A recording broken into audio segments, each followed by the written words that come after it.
Then he came to me one day and said, "Hey, bro, I talked to Watts, I talked to G Dash.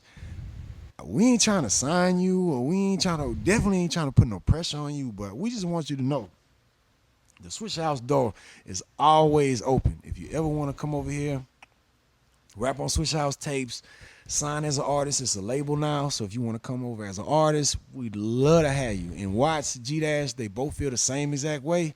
And whatever you do, we all gonna support. But the door, Swisha House door, is always open to you. Little did he know that's the only door in life I had open. Every other door was locked, jammed shut with an auto barrier, burglar bars, alarm, sniper guard, everything, dogs in the front. Every other door was shut tight.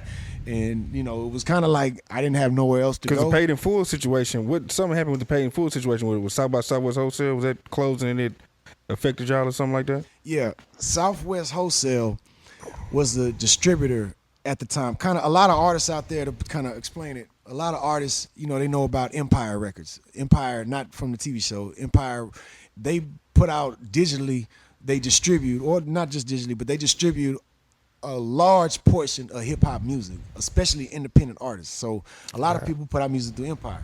So that's kind of like what Southwest Wholesale was. They didn't put out all the independent music, but they put out a lot of the independent music.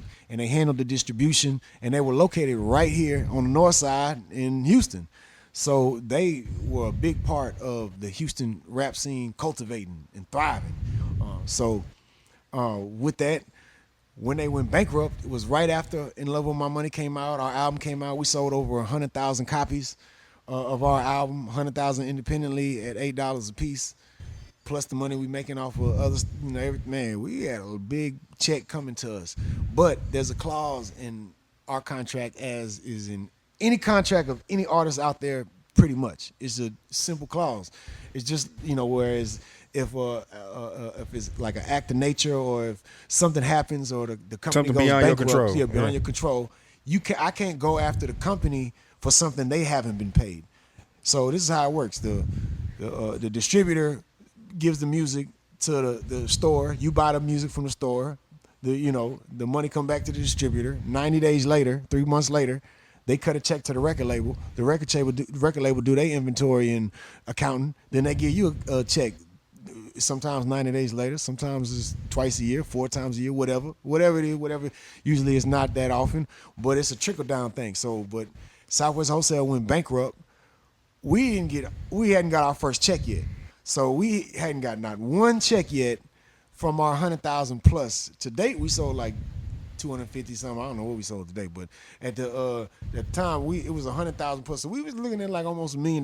Now we wouldn't have each got $1 million, but we looking at a lot of money we would have made. It wasn't there all of a sudden. It just ain't there. It's like you go to work and you got a check coming and they say, "Hey, sorry, you're not getting a check this week." What you mean not getting? You just not. It's not there. It ain't there. Yeah, it's unavailable. Yeah. They bankrupt. When they go bankrupt, they absolved from having the responsibility of having to pay out what they owe. So they don't pay the record label. The record label don't have to pay us. So technically, that was it. We didn't get paid. Madd Hatta though, man, that's why I got love for him, man. I got love for him for a lot of reasons. But man, he said, man, you know what? Him and Cat both. He said, man, you know what? Y'all worked so hard on this music. Y'all, went out there, did your own, and we didn't have nothing to recoup because we came out our own pocket for shit. That's the worst part, is that me and Chamillionaire was investing in ourselves a lot. So this really was gonna be a nice. Yeah. We didn't even get paid back what we invested. Yeah. Like damn. So Madd Hatta was like, you know what? I'm gonna pay y'all out my personal account. So I've never missed a paycheck from Madd Hatta from any royalties, from anything that's sold, even whether he got paid for it or not. If it's sold, he paid me what I was owed, and that, man, who in their right mind would pay somebody? That's real, yeah. They, like that. Like, so I got nothing but love for him. But he as well, me and Chamillionaire went our separate ways.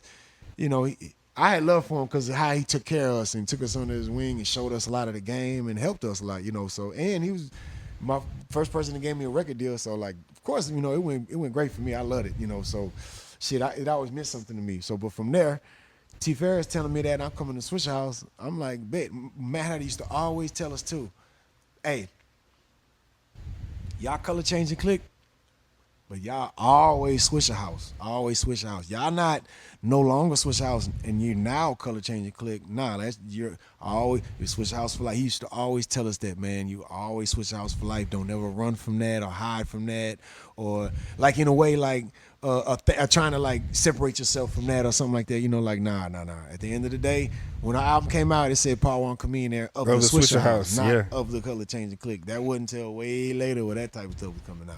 So me going back to the Swisha House was something that somebody I admired, respected, took care of me in ways that was unbelievable, instilled in me from day one. You always Swisha House. You always Swisha House. You always Swisha House. So when T Fair's telling me that I ain't got no other choice, I bet I'm gonna go over there too. I go over there.